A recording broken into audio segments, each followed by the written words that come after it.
Unhas 30 embarcacións pertencentes a diferentes clubs de toda a comunidade tomaron parte esta fin de semana na regata Mar de Finisterre, trofeo Pitusa Sabín, disputada en augas da ría de Murosnoia, baixo organización do Real Club Náutico Portosín e a Real Federación Galega de Vela.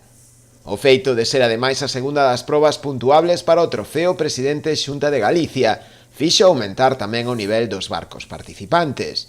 A xornada do sábado estivo moi condicionada polo escaso vento e a mesta néboa, polo que o Comité de Regatas tivo que tomar a decisión de suspender a subida ata a enseada de Fisterra. Acabou disputándose un trazado costeiro de menos millas polo interior da ría, con 2 voltas para os 2 grupos de ORC e un para os de Open, resultando como a líderes provisionais o Urbapaz, o Canala e o Entropía, respectivamente.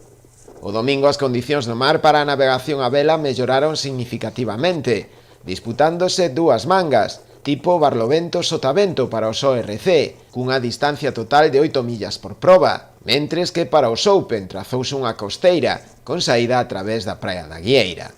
Na división agrupada dos ORC 1, 2 e 3, vencía o Urbapaz, de Fran Edreira, do Club Marítimo a Penela.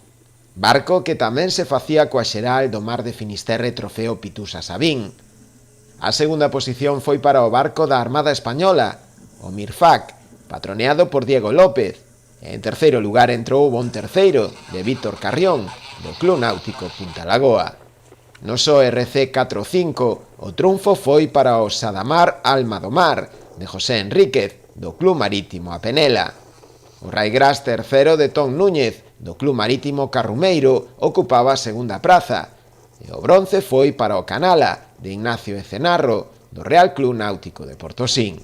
Nos Open a vitoria final foi para o Atlante, de Ignacio Hermo, o segundo posto foi para o Entropía, de Jorge Arán, e en terceiro lugar quedaba o Lubeca, de Manuel Antonio Calo, os 3 barcos pertencentes ao Náutico Sonense.